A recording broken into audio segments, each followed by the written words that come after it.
We've covered learning outcome 1 and learning outcome 2.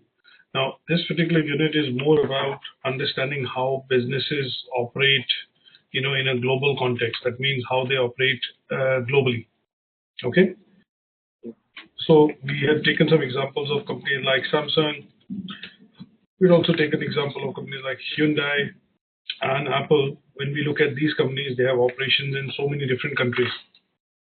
And the idea of taking some of these companies was that they all are in different sectors. So Samsung is in telecoms, but they also are in a lot of other products, shipping, IT, consumer electronics. Hyundai is basically into cars or automobiles. And then we look at Apple, again, they are in a lot of products, but predominantly it's IT and telecom products. So they have phones, PCs, servers, MacBooks, things like that. So when we look at these, we started off this unit by understanding how some of these companies operate globally. And when I say globally, what I mean is that one, they all have operations, in different countries, right? They have many employees. So that means in tens of thousands, they have tens of thousands employees. Then we also looked at these companies, when they operate in different countries, we see that they follow different, legislation or rules, in terms of labor laws, in terms of, currency, in terms of how the business is done, applying VAT, taxation, all those things. Then we studied that they can be affected by micro and macro environment. What is micro and micro environment? Micro is something which the company can control, something or factors which are in control of the organization from internal. So they are basically internal factors which can affect the business. Macro environment factors are factors which are outside their control. That means they affect the business from external. So if you look at internal factors, an example was that if they have a strike in the company, so strike in the company would mean on that day, Samsung would lose manufacturing or number of hours on manufacturing, and that would mean reduced production. But if I look at macro factors, an example would be weather that we took. So if the weather is bad, if it snows heavily and it brings the transportation to a halt, then it stops for every organization, every business in that country. It might not necessarily be just one organization. So external factors tend to be factors which are going to be related to government policy. We discussed inflation, exchange rate, labor laws, and they can affect every organization. Internal factors tend to be factors which are factors related to the strength, weakness, opportunities, and threats which the organization can face. So here we looked at understanding something with the use of SWOT, and for external factors we looked at something called pestle analysis. Do you remember this? Yeah? Yep. Okay. Now, so opportunities. Okay. Now, in the second learning outcome, we basically looked at what are the challenges which the companies can face. Challenges which organizations can face when they have global operations. So here I took the example of a company like Tesco, which has operation in say 14 countries. And what tends to happen is when the dollar to pound exchange rate changes, it affects the import and export which the organization does, because it buys a lot of products to sell in its retail stores from suppliers and partners. So here we looked at some of the external factors in detail, and these external factors, when we looked at, we classified these macro into two types. So there are two types of micro factors. So we looked at those factors in a bit more detail. Then we also looked at understanding, let's put it this way, things which can look at affecting the business in general because of economic factors. So here we looked at economic factors, and economic factors were like GDP, inflation, exchange rate, dollar exchange rate. We look at debt, we look at taxation, and we also looked at something which is related to I would say policies, the common policies. So here we looked at understanding what are the factors which can affect the business, but these are economic factors. And to understand these economic factors, we look at something called PEST. So political, we look at what does E stand for? Political. E. Economic. S stands for social. Cultural, yeah. And T stands for technological factors. Yeah. So we took an example of Tesco. If the till, the tilling system, the IT system wherein they generate receipts.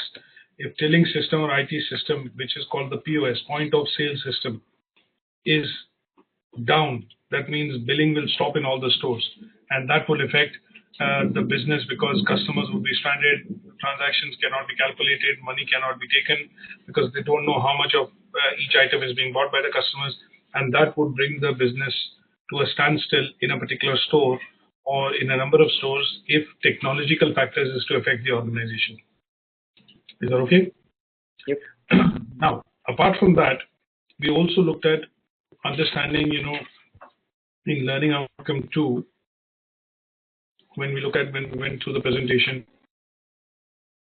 we also understood what is economic growth, some of the things which are related to, government policy like fiscal policy, monetary policy, and how these affect. So when we look at corporate social responsibility, recycling, material going to landfill, renewable energy. So we looked at some of these policies as well, just to understand that these are the ones, which can also affect the business. So one of the things in the UK now, which is coming across, if I show you, we also discussed, key terms like gross domestic product. We looked at understanding inflation rate, public finances, where is economic growth. I also took an example of UK as an economy in general. And the idea was to try and understand that what is the turnover of the economy. That means sum total of all the income or the salary which people get does become the turnover of the country, UK PLC. So 2.95 trillion dollars is the GDP of the economy. We looked at certain graphs, and obviously we looked at evaluating and understanding how some of these external challenges, when we talk about political, legal, socio-cultural, technological, affect the operations of a business. Is that okay? Yes. This is something that we covered last time. Now, having to move into learning outcome 3. In learning outcome 3, we're going to be trying to understand the impact of globalization on the internal operations of the business.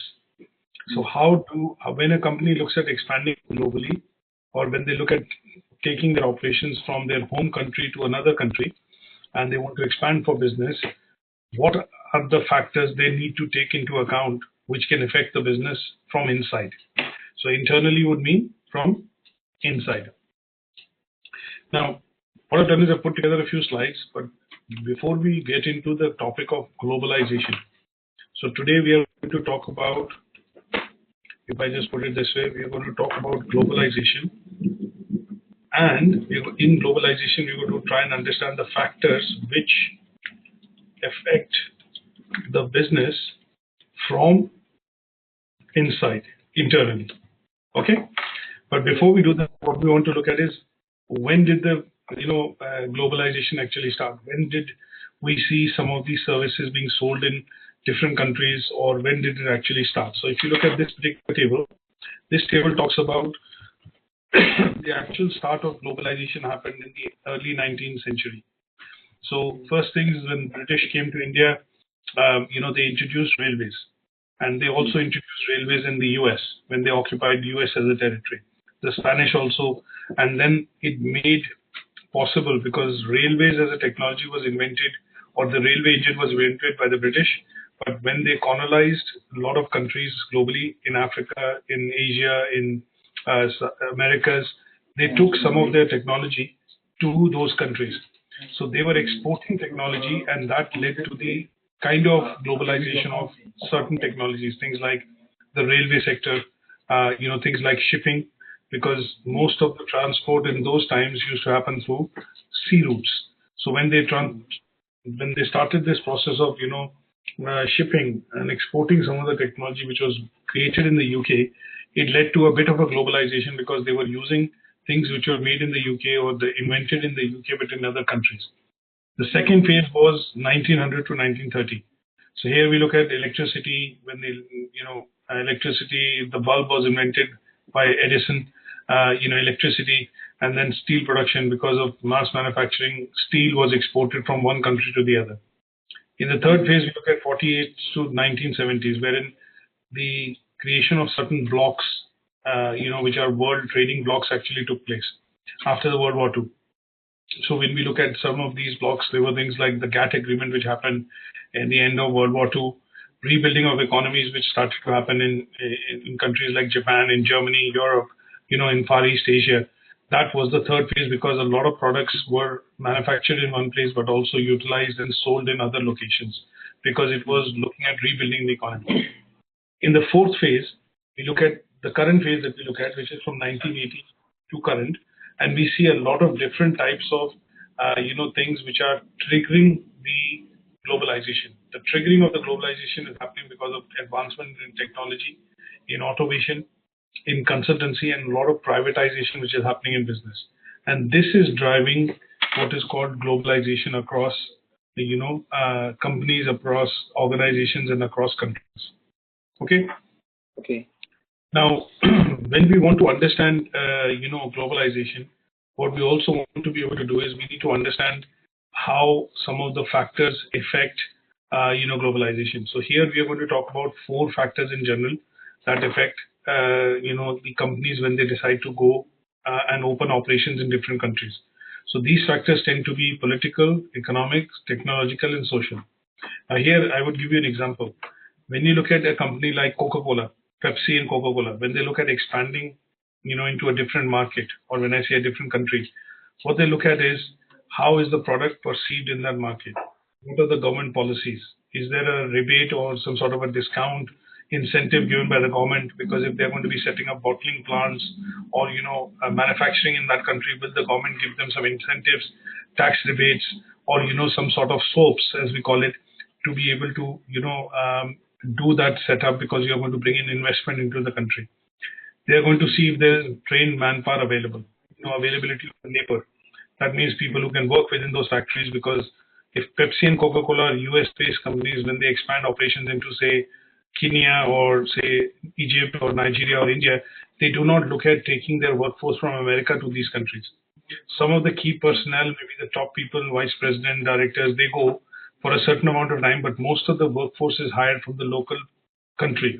So they need to look at whether the trained manpower is available or not, or whether they will be able to adapt to the cultural changes which are required for people to be able to work in those factories. And then they also look at transporting technology. That means, things which they've invented over the years, bottling plants, the mechanization which has happened in the plants or the factories, automation which has been introduced, and is that something which is going to benefit when they export and create operations in different countries? So when you look at globalization, in general, the company would have to look at considering factors which are related to political forces, which are related to economic forces, technological forces, and social forces.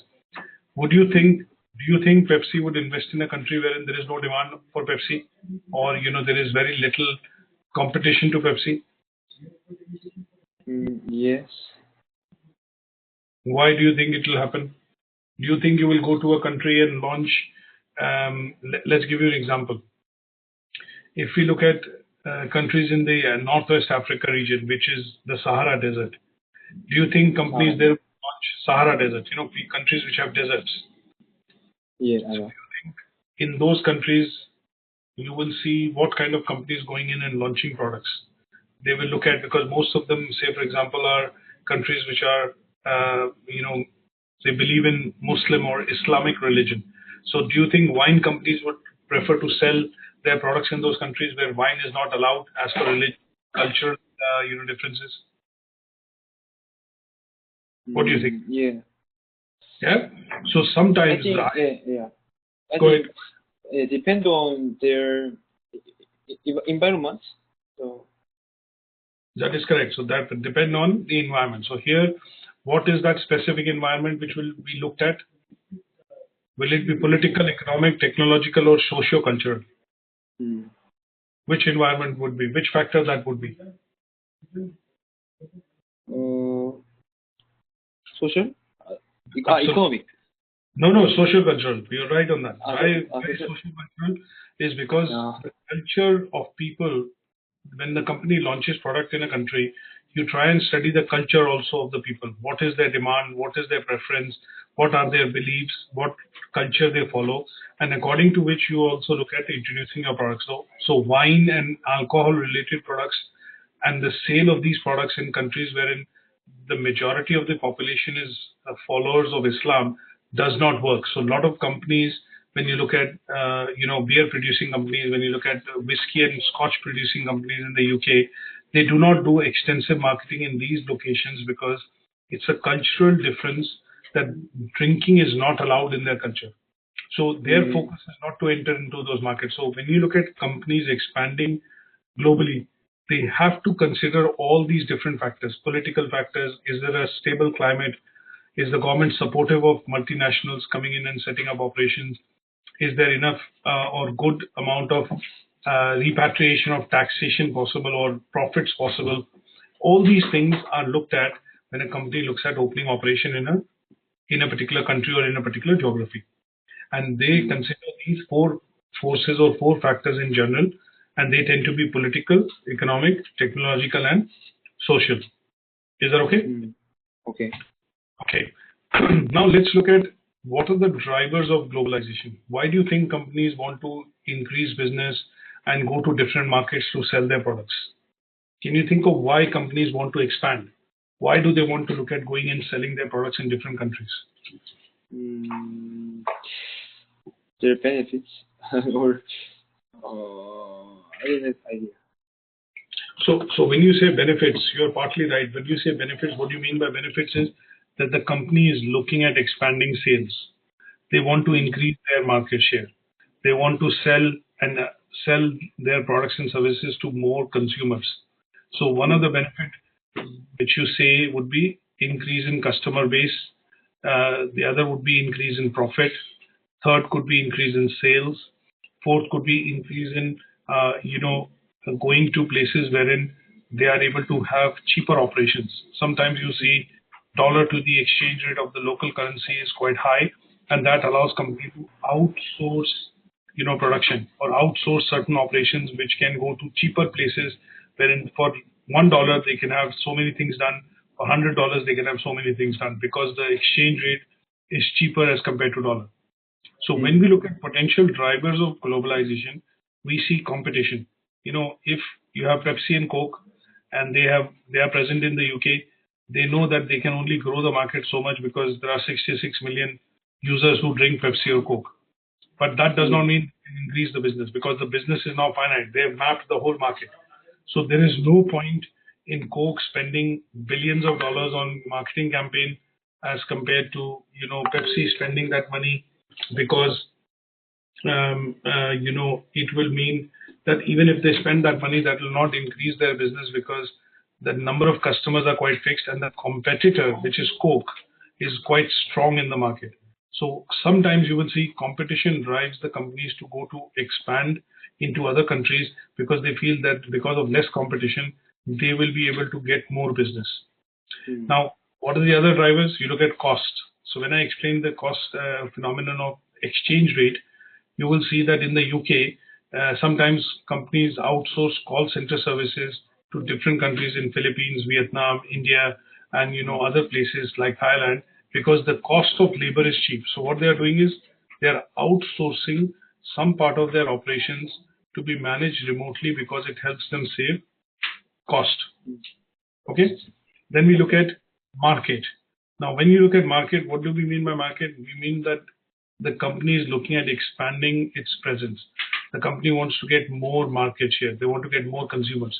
So in order to sell more and earn more profits, you will generally see that the companies want to go into different markets where they are not present. So if you look at the next, say for example, next country which Coke or Pepsi want to expand to, is that they want to expand to a country wherein they are already not present in terms of selling their products. So sometimes you will see the expansion because of market and growth is also one of the drivers. Yeah. Then you look at government drivers. So government drivers are trade policies, tariffs. Sometimes companies see that there are, in order to increase development in the country, government offers a lot of, policies and incentives to companies from abroad to come in and set up operations because they create jobs, they upgrade the infrastructure, they look at, in general, creating employment in the country. And that is why government policies, trade barriers, and subsidies, kind of are advantageous to companies to come and open business in new countries, isn't it? So if a large company like Samsung is looking at expanding and they say, okay, we want to set up a TV manufacturing plant in Philippines or Taiwan, or say, Thailand, then a lot of governments would be interested, is because this would mean that when they invest, say, a couple of $100 million or $1 billion, that would create employment for the local economy. So government would give out subsidies, or they would say, okay, for first 5 years of your operation, you pay 5% less tax, which means that the company is able to produce goods at a cheaper rate and also make certain profits because they've invested in the creation of the plant or the manufacturing facility. Now, what are the advantages of globalization? Why do you think there are advantages of globalization? Globalization. So when you look at businesses, customers, and countries, and if you have to look at this from a point of view of, understanding that what are the advantages you see for businesses, we see that they are able to access more markets. That means more sales, more customers. If they are able to sell more, they earn more, and they can reduce the cost of operations. So that is the case. Sometimes you will see companies also expand into other markets because they get access to cheaper resources, which would mean that when they say cheaper resources, that means they're able to get cheaper raw material to manufacture those goods. If you look at Apple now, and you look at companies like Tesla, they are expanding to Southwest Africa, in countries like Cameroon, Congo, Niger, because in order to sell their products, they need battery. And in order to have battery, some of the raw material, which is minerals, which are used in manufacturing of batteries, are available in abundance in Southwest Africa. So when you look at that, access to cheaper resources or abundant resources is also one of the drivers why companies want to expand into different countries. And then one of the other things that you can see is that tax savings or rebates which the companies can get because they have operation in other countries also allows them to access finance and make savings on the taxes. Now, from a customer's point of view, if you look at what we are looking at is primarily understanding that customers' point of view, they get lower prices because if you have more competition, you have more types of players offering the products in the market, you have cheaper prices. You have wider choice. So sometimes if you have more than 3, 4, 5 competitors, then you will also see that there is a lot of choice available. And competition also drives what is called improved quality. So sometimes you will see that when you look at buying something in the market, like if you're buying a car and you're buying something at $10,000 and you have another offering at $8,000, but you find it is the same price, the same features, the same specification, but cheaper on price, that is only possible if there is competition in the market, and then that leads to reduced prices. Now, for countries, what is the advantage of globalization? It leads to the development of standards in terms of improvement of standards, which is primarily meaning people get jobs. When they have jobs, they have money in their pocket. When they have money in their pocket, they can spend money in the economy, and that would mean that they have a better way of living. When we look at conditions of living, improved standards. So you see in countries wherein a lot of development is happening now, the middle income group is increasing. So you have lower income group demographics. If you look at, you have middle income group and you have higher income group, people who have a lot of money. So you see middle class is working hard, they're getting the jobs, they're working in factories, in companies. That income group is actually getting the opportunity to enjoy the economic benefits. And those economic benefits tend to be that people have now their own houses, they have other facilities like TV, washing machine, dishwashers, microwave, things like that, which weren't there 20 years back. So because of globalization, some of these things have become day to day, they have become available and they have become affordable. And that is the advantage from a country's perspective. Is that okay? Okay. Now, let's look at what are the disadvantages of globalization. So disadvantages are there's a lot of competition, which means a lot of competition is also bad, because a lot of competition that it creates volatility in the market. That means it creates fights, conflicts, and issues and problems for the government in some cases, because if a competitor is able to exploit a policy, then it also forces other companies or organizations to follow and exploit the policy. So when you look at taxation now, and Apple, companies like Google, Facebook have been in the news for a number of years, is because when they have companies in, they are all US companies, but they have offshore operations. That means they are present in all the other countries. But what they do is they pay very little tax in their country in which they operate. So that is a disadvantage. Now, for countries, what is the disadvantage? It leads to exploitation, loss of national culture and identity. Sometimes you look at uneven benefits which the customers can get because they are able to save taxes, not pay enough taxes, and those things. And then environmental factors are quite important. So you will see that some companies in the UK, European, in the US and Americas, there are very stringent laws on pollution, on refills, on landfills, on recycling and things like that. But when you look at developing countries, this is where companies are able to exploit, because there are no such laws in those countries. So they are still producing and selling things which are actually not allowed in developed countries, but are selling it in the developing countries, which is where they are also exploiting the environment. And say, for example, when you look at Brazil, which has the largest Amazon, green forest or cover in the world. Now, because of economic activity, that is leading to deforestation. So a lot of companies are benefiting from the deforestation by selling wood, chopping wood, and obviously exporting it elsewhere. But what is happening in the long run is that the country is losing its vital natural resource, which is forests. Okay? So these are environment, because there are no strict laws there. That is why they are able to, do this. But they can't look at deforestation or, cutting trees in UK, in the US, because there are strict laws against what can be done and cannot be done. But in developing countries, these laws might not be there, and that is why companies are able to exploit, and that is why countries have a disadvantage on that. Is that okay? Okay, teacher, I have a question. Yes. In our country, we have two kind of hamburger restaurant, Lotteria and McDonald's. So also they can disadvantage competition. Is it impossible? Possible? Is it possible? Sorry, come again. What is possible? Like Apple and example, right? All of the not two companies in USA, right? Mm-hmm. So they can make disadvantage. So companies in the US, they have a disadvantage because? So can you explain one more? Competition. Competition, okay. So when you look at why is it a disadvantage? When you look at globalization, increased competition, what does it do? Increased competition drives the prices down. So you have lots of, let's take an example of, clothing companies. Companies which produce clothes, t-shirts, all the clothes that you wear.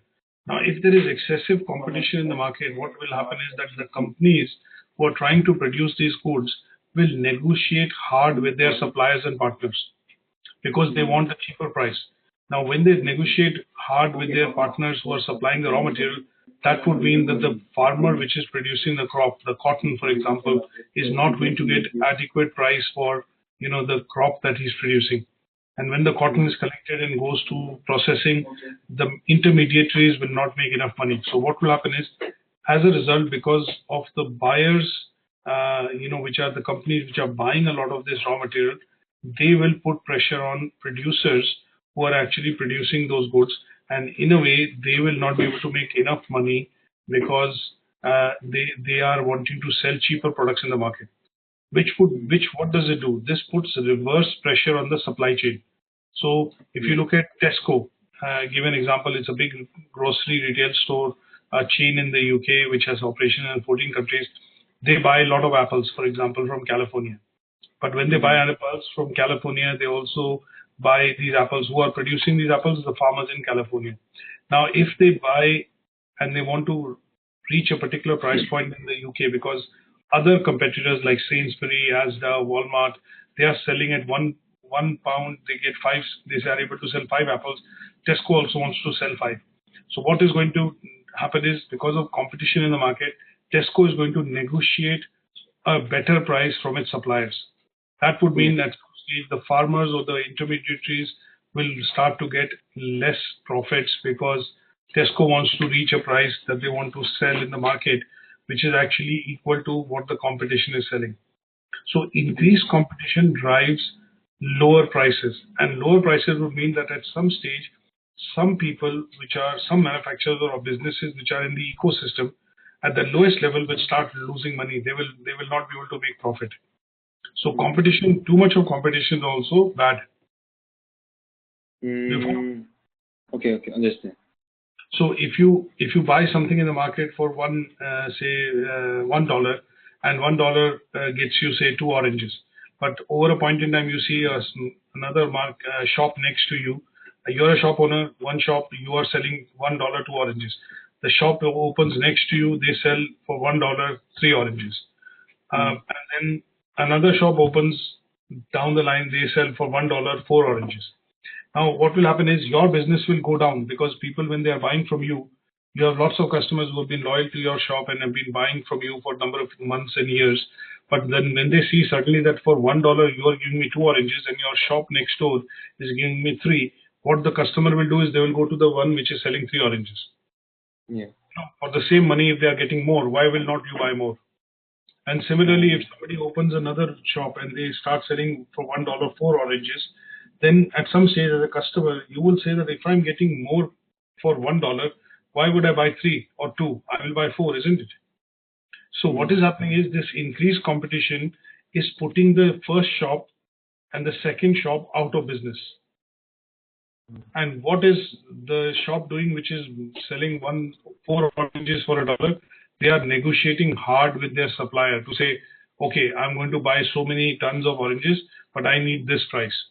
And that is putting a reverse pressure on the supplier or the farmer to say that I have to produce cheaper goods, which these shopkeepers will buy from me.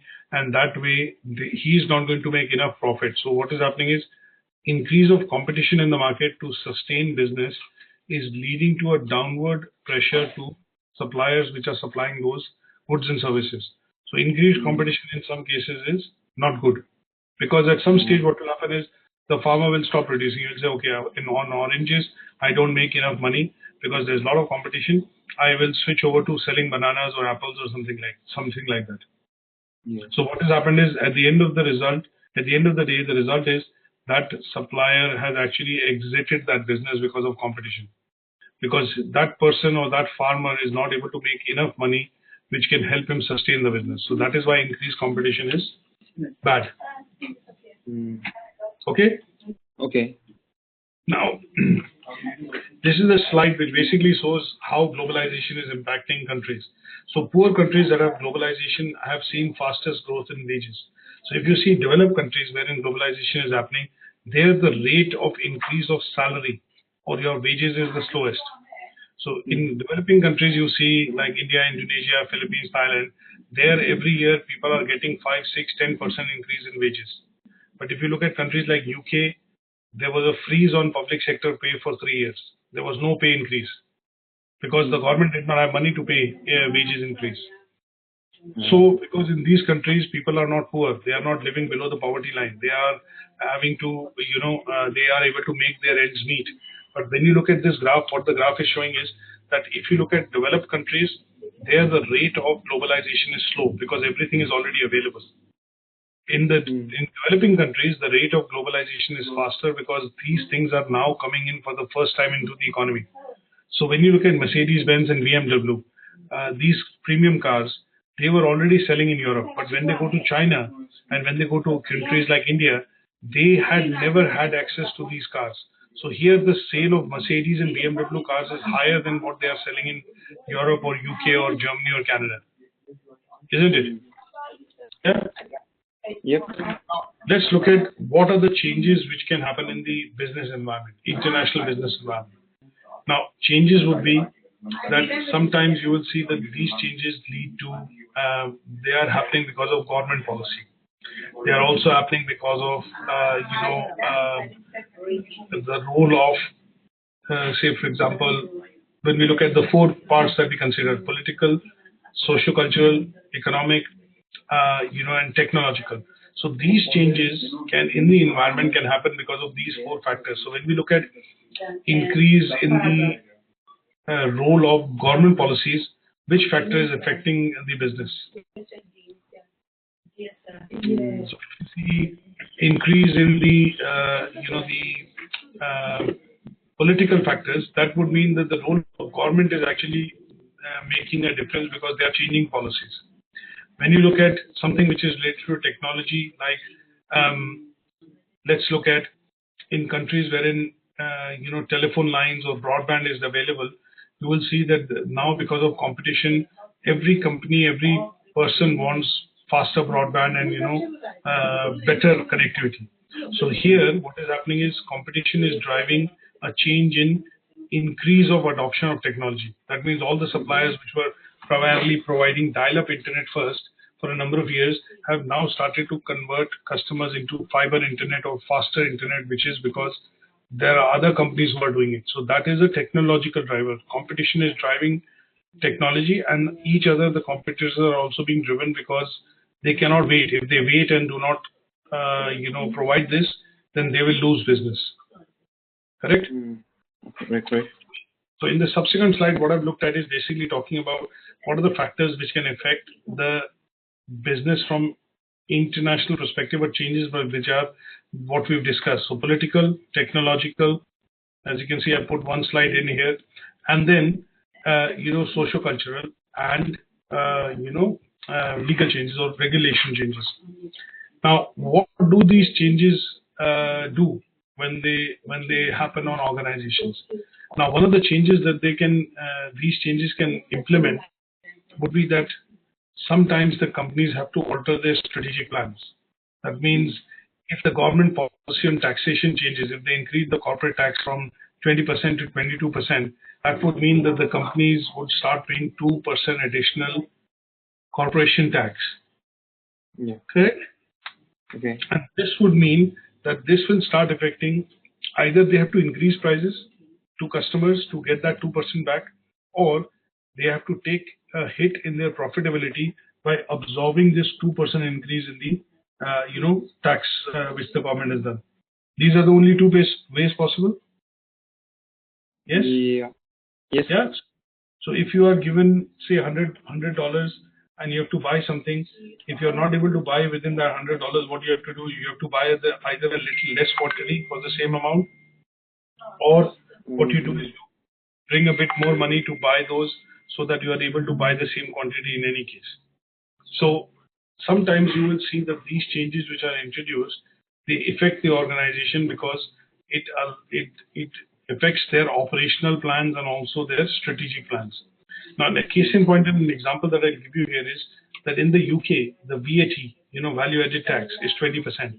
But this value-added tax was increased from 17.5% to 20%, I think a couple of years back. So what a lot of companies did was they had to increase the prices to pass this price increase to consumers because they could not absorb a 2.5% increase in the price, because that would have meant that some companies would have gone into what is called red. That means they would have started to lose money.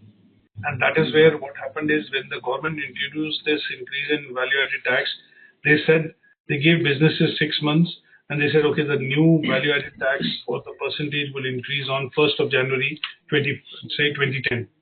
And businesses had enough time to prepare for it and include or budget for it, so that at some stage it would have meant that when the tax increase happened on the new year, that would have meant all the businesses had their system upgraded. They knew how much taxation is there. They knew, and they had buffered for the price or the coverage that they had to do in terms of buying or selling those products. So implication for organization typically tends to be on the strategic side and also on the operational side. So why on the operational side? Because if this is a sudden change which is to happen, it needs to be given time. So the government gave 6 months before the new rate of VAT was introduced in the market. So businesses had the time to upgrade their software, their systems, their prices, negotiate with the suppliers and all those things. And that allowed them to basically, bridge this 2.5% costs as far as their business is concerned. So when we look at some of these things, what we want to understand is that in terms of how does globalization affect the business and in general the operations of the company, is that it impacts the company from different factors, and these different factors can be typically factors which create challenges for the company. And these challenges could be political challenges, technological challenges, social cultural challenges, or economic challenges. Is that okay? Okay. And then when we look at competition, we look at technology. I've explained that with one slides so that you are aware that when you have to study how businesses have to look at these challenges. We talk about each of the challenge like competition, technology.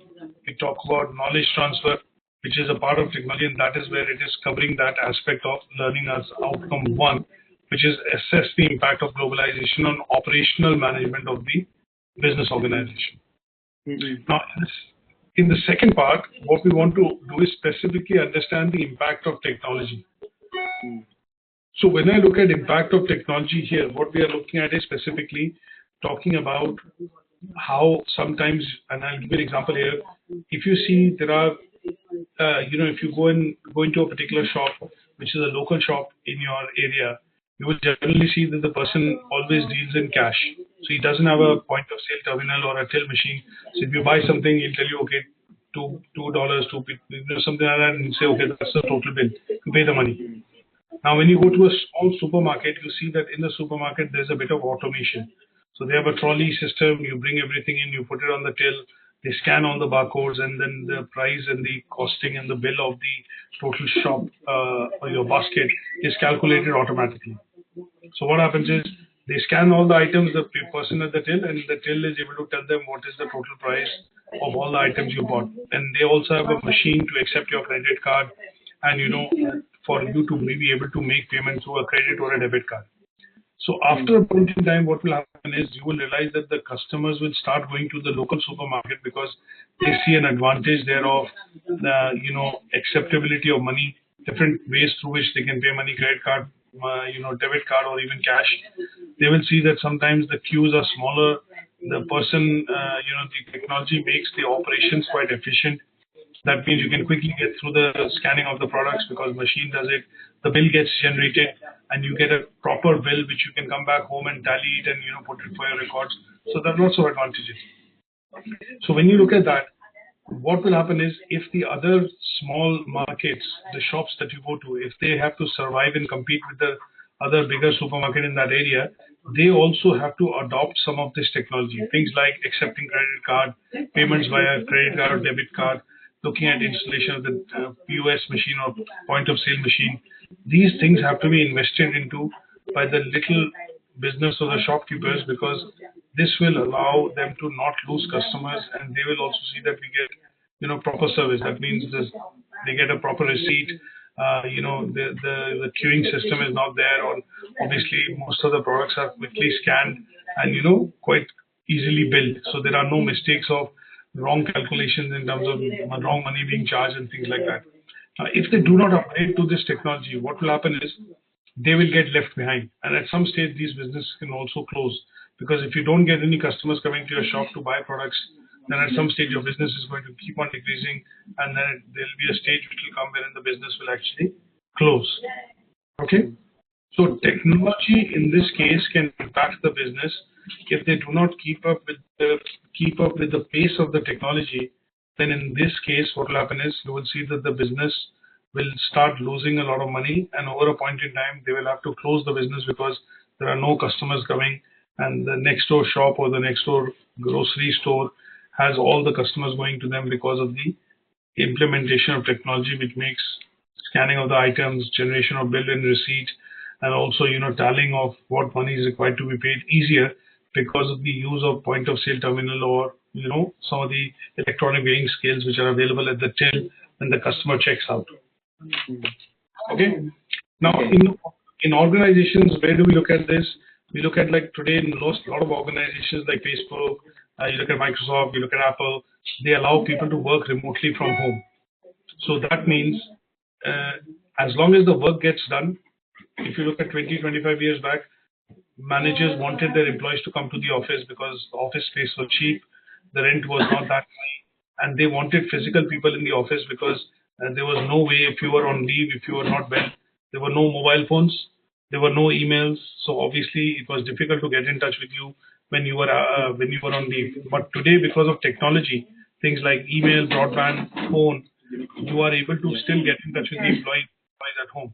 So here the concept of working remotely has happened because that remote working allows the employees to work from home, but the manager is still able to get the output or send the work over because they can send the email to say, can you finish this work, and they are still able to do it. And this is possible because of technology and automation.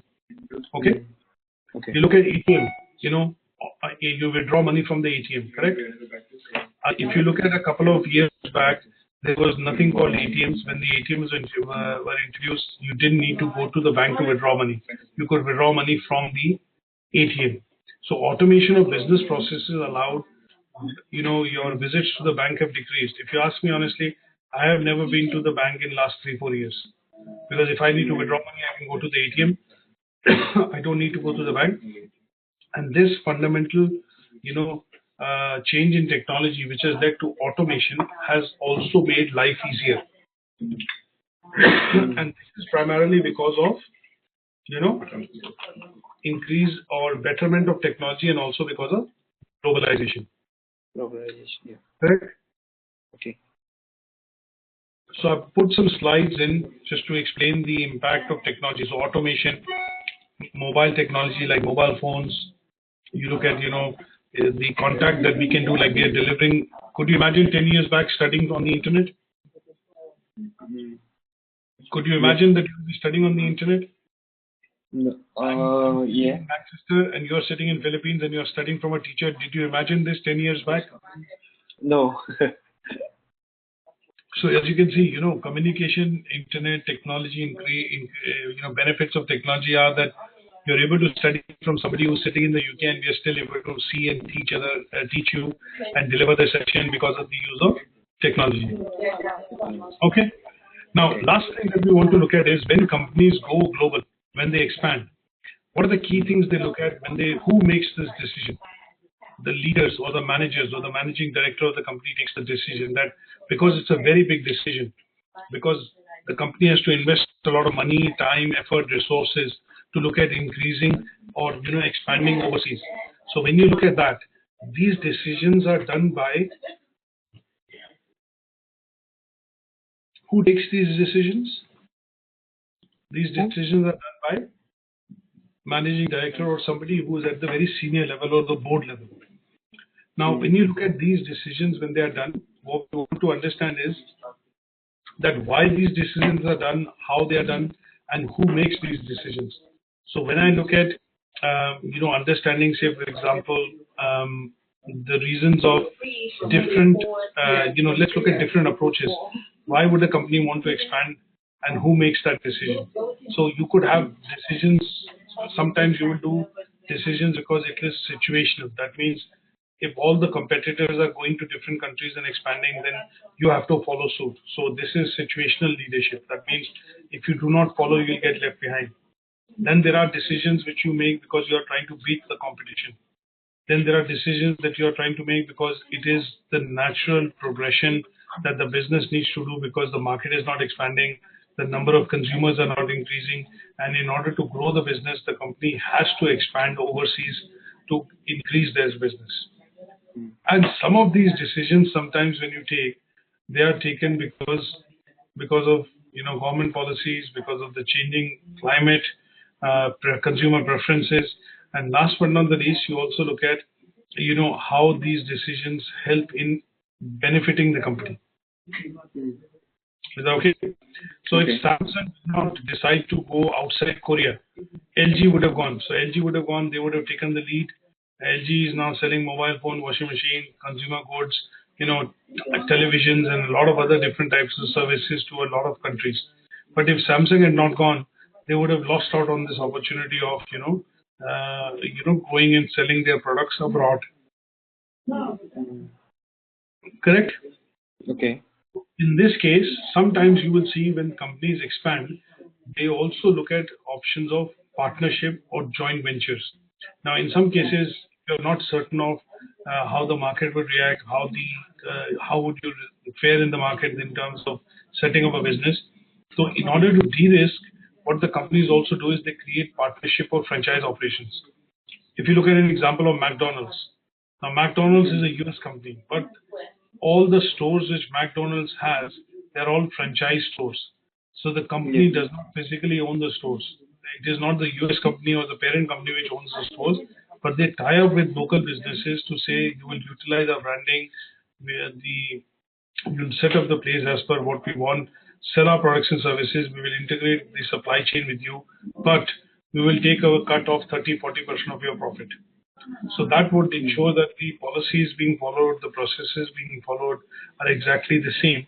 But in order to de-risk, the direct investment into the business in a particular country, they go through the franchising route or partnership route. So they will ask the partner to invest the money. They will say, okay, we will bring the expertise, we'll give you all the machine and everything to produce the goods, but you will need to have the space, the manpower, and the resources to be able to run that business, and we will give you guidance. So it becomes a partnership. So there is a limited exposure for the international business because in partnership, some part of the money is put by your partner and some part of the money is put by the parent company. Okay? Okay. Now, this is where we will stop today. So any questions on this so far? No. Okay. So what I would suggest now to look at is, if I just quickly open up the assignment brief, because what I want to do is, we are almost completing this unit, and to a certain extent, the learning outcome 4 is going to be talking about you picking up a country.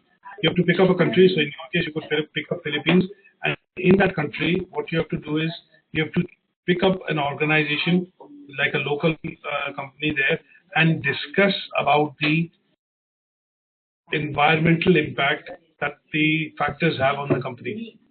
Yeah. And you have to discuss the strategies of how the company addresses these issues in your country. So in this case, in the learning outcome 4, what I have to do is, like, I pick up an organization at Tesco, which is based in the UK, it's headquartered in the UK. I need to talk about how the external environment affects the business operations of Tesco in the UK. So if I look at here, it says, review the environment in which global business organizations are currently operating. So first, I need to choose an organization. I've chosen Tesco in currently operating specified countries, UK. So I'm going to review the operations of Tesco, which are affected by economic environment factors in the UK.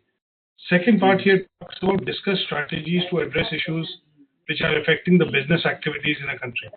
That means I have to pick out issues or problems which Tesco faces in a specified countries in the UK. And then if you want to do the distinction task, again, it talks about opportunities and challenges for a specific business organization in the country. So here I will choose Tesco's opportunities and Tesco's challenges I'll explain, and I will explain that in a country like UK. So this will cover up this full unit. Business organization in global context. Now, if I look at the assignment brief, what do you have to do?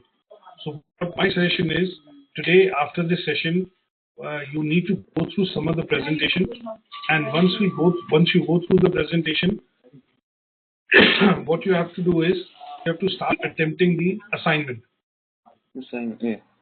This assignment. So what they've done is they've given you a bit of a scenario or a background to say that you are applying to gain internship in a consultancy business called Claret and Blue Consultancy Limited. Your line manager is preparing to host a 2-day conference. So your manager is going to, participate in a 2-day conference, and basis that background, he's asking you to prepare these tasks. Task one talks about creating a presentation, and this presentation will cover these tasks: an analysis of differences between global business organization within different sectors. So here you'll have to choose 3 different sectors: public sector, private sector, for example, public, private, and say charity. So you have to answer these, and to start doing these tasks.